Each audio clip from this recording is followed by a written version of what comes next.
At a quick glance, it looks very much like the plain AOD. If we look here on the right side of the transmission, we could see our case connector. And this case connector here takes care of our 2-shift solenoid, shift solenoid 1, shift solenoid 2. It also takes care of our EPC solenoid, takes care of our TCC solenoid, and there, if you look in the book, they'll probably call that the modulated converter clutch control solenoid, but it's just a TCC solenoid. And we have our TOT sensor. If we come over here to the other side of the transmission, we'll see we have our output shaft speed sensor, our OSS. All right, and as you're going to see on teardown, this is going to be one of the things we remove first, because if we leave it in this case here and we're tearing down the transmission, on disassembly we could end up breaking the sensor, because when we want to bring the output shaft out, the exciter ring is on the output shaft ring there, and we'd end up shearing this when the drum comes through. So this is one of the few things we're going to take out first as far as sensors go. Then we have our manual lever position sensor. Now, the manual lever position sensor is of the same type that we've seen on the E4OD and the AXODE, and we're going to make a couple of checks in a moment on that. So those are some of the things that we could see right outboard when we're looking at the transmission. One of the mechanical differences here in the transmission is if we look at our turbine shaft and our pump support. If you remember, on the AOD we have 3 shafts coming out of the front of the transmission, and here we only have 2. So there are some differences on that. Okay, we're going to go and check the manual lever position sensor.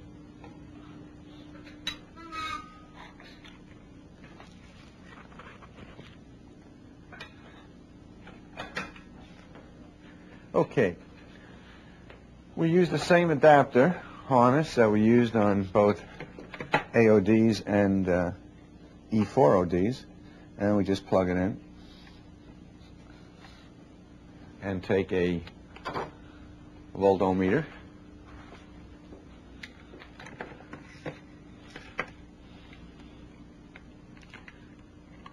plug a voltometer into our harness here, and if we were to check what our readings are, we put it on ohms first, and with the transmission all the way up into park, we see what our reading is. Now again, we have 4,790 ohms, okay? And as we move it down to reverse, the resistance drops. Move it down to neutral, continues to drop, down to drive, overdrive, plain drive, and now there we are in low, and we have our 87.4 reading, 87 ohms. So we already have checked our manual lever position sensor. Check it out and see that the readings are proper. And now we could go and proceed with the disassembly of the transmission. Okay, we'll start with tear down of the transmission. We'll take off the manual lever position sensor. And as I mentioned before, we want to get our output shaft speed sensor, our OSS, out, because we don't want to have any problem when the output shaft tries to get past this. It'll break it right off. So we want to be careful on that. And then let's start taking our pan bolts out.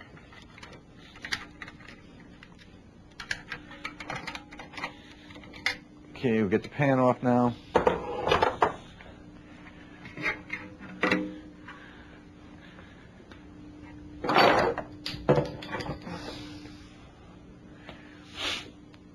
Pan gasket. You notice we have a ribbed gasket here.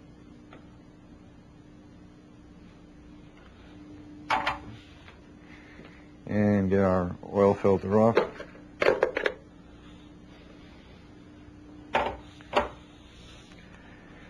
Then we have our tot sensor, our TCC sensor, which again this is called an MCCC solenoid, and we have our two shift solenoids over here. And we could go and check the resistance on these here, and also we could check the tot sensor. So let's get an ohm meter and check those out. All right, we're going to check the resistance on the different solenoids here in the transmission. So it might be easier. Let's disconnect the harness from the solenoids and also the tot sensor. Now, if we were to check the EPC solenoid, and we should have anywhere from 3.5 to 6.5 ohm resistance. Again, that would be a low resistance on there. So we got 3.4 ohms. If we come over here to the MCC, which is the TCC solenoid, modulated converter clutch, we should have 1 to 3 ohms, and there we have just about 1.5 ohms. So that one's okay. Now when it comes over here to the two shift solenoids, I just want to point out a thing here. We have a connector here, and on the connector we have two wires that appear to be the same. Here they look maybe pink. Actually, they'll be noted as white. The transmission fluid gets into that and makes them look almost pink. But we have a black wire, we have a white wire, and we have a white wire with a black stripe or a black tracer. Now this white wire with the black tracer is the common lead. So we can see over here that this goes to this inboard terminal. So let's go and we'll put our probes on that inboard one, which was the white with the black tracer or black stripe, and we're going to check that with what was the terminal that the white wire went to, which is shift solenoid 1, and again should be 20 to 30 ohms, so we got 23.6 ohms. Now if we were to check shift solenoid 2, which would have been the black wire and then the white tracer, or the white wire with the black tracer or black stripe, we'll go and read that, and that also should be 20 to 30 ohms, so we got 23.7, so that one is good. So we have checked our two shift solenoids, our TCC or MCC solenoid, and the EPC pressure regulating solenoid, and we could come over here and we could check our tot sensor and see basically what type of reading we have here with our tot sensor. On the tot sensor, you might find it easy to connect the harness on that one and then put the probes in the harness, because with the fluid in that sensor, you might find it a little tough on checking it. So here we got a reading of 30,000 ohms. So we know that the tot sensor is also functioning properly. So that would be the check of the tot sensor, the solenoids, all that good stuff. Now we're going to remove the valve body and start on the teardown.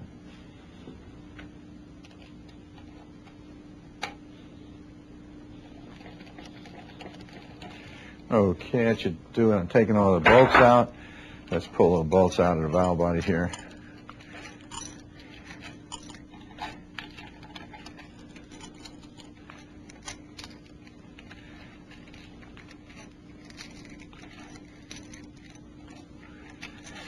When we pull the valve body, as far as taking all these bolts out, basically all we had to do is just remove all our 8mm bolts, and that would get our valve body loosened up so we can lift it up.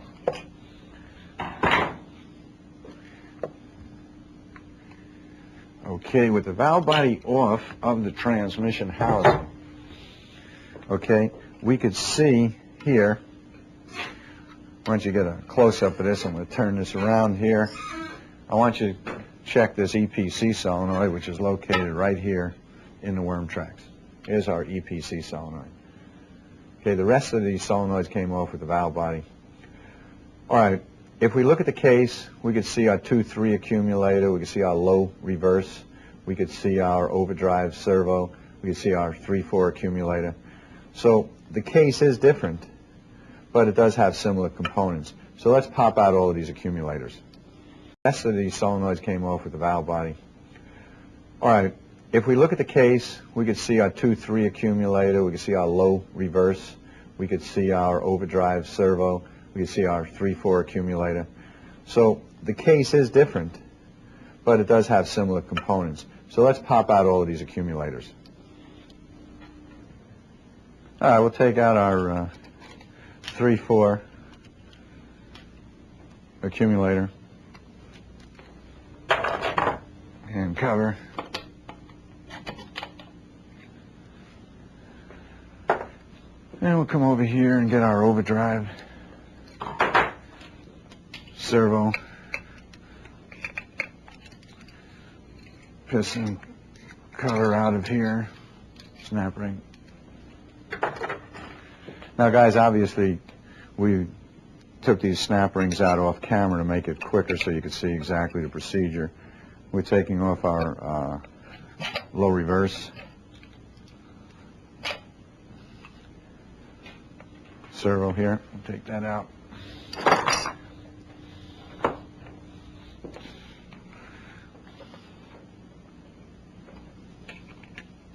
And our spring.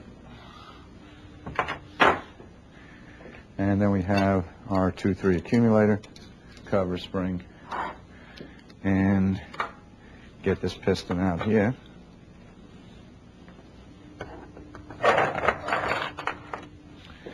So we got this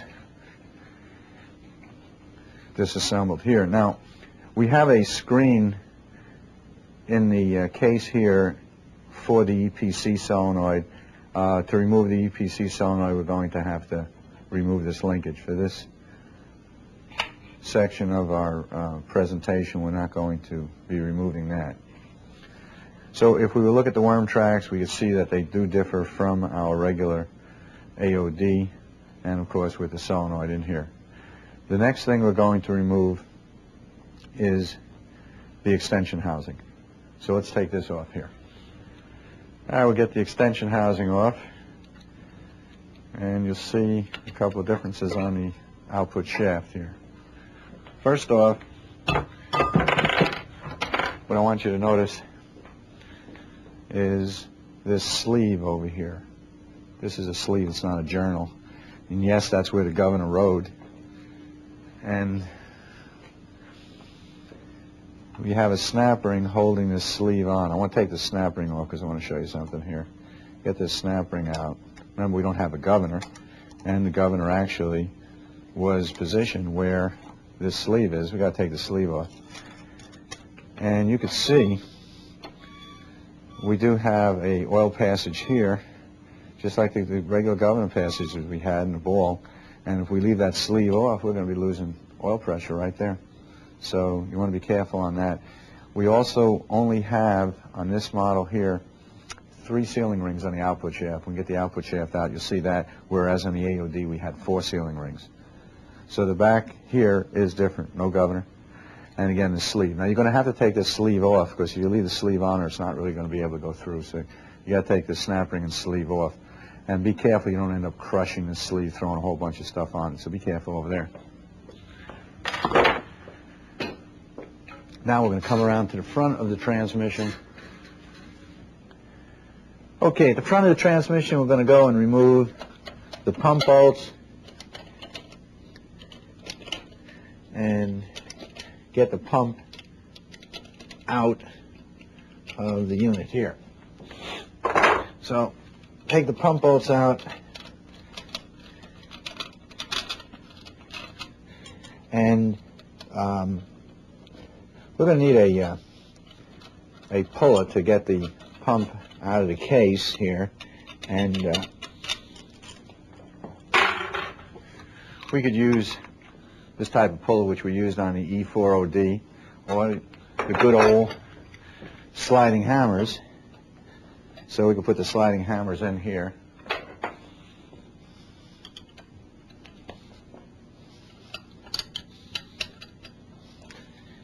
Sliding hammers into our pump housing.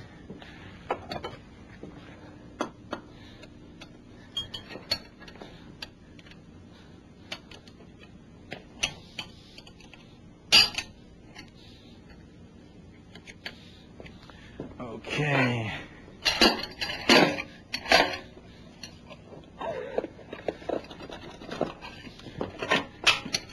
Now on this unit here, want to be careful. Sometimes our reverse drum may come out with the pump. Got the overdrive band, reverse drum, our forward clutch drum. Okay, I've turned the transmission towards the camera here so you can get a good view here. Now we have our forward clutch hub in here, and we got a sun gear shell that we're going to pull out. But you see the overdrive anchor pin comes through the case. And if we go and try, like for example here, I'll take the hub out, and now I want to go and take the sun gear shell out. So I go to take the sun gear shell out. I may have a problem that when the shell starts coming forward, it's going to hang up here, and it hangs up here. So what you do is you rotate the shell so we have one of the indentations there, and then we could go and just pull the shell straight through. So you see that's how we would get that out. So then we would have the shell out. And now we're going to have to take our snap ring out so we can remove our center support and get our direct drum and all the rear planetaries, all that good stuff out of it. I want to pull a snap ring out of the case here that holds our center support in place. And when I have it out, I want you to pay a little attention right down here at 7 o'clock position. If we look down at the 7 o'clock position here, that's where we have our anti-clunk spring. We'll take a look at that after we get it out. But the anti-clunk spring, the purpose of that spring there is to eliminate any clunk on a coast. For example, we take off and drive, the low roller clutch is on. If we ease up and we get a torque reversal, because now the rear wheels are driving the vehicle, our foot is off the accelerator, and it prevents the center support from moving a little bit. When the center support would move, it gives us like a little bit of a clunk. So let's take the shaft out here. Now we got the support, and we move the output shaft through. And if we hadn't taken out that output shaft speed sensor, we wouldn't be able to get this shaft to come through like this. So we'll take this out.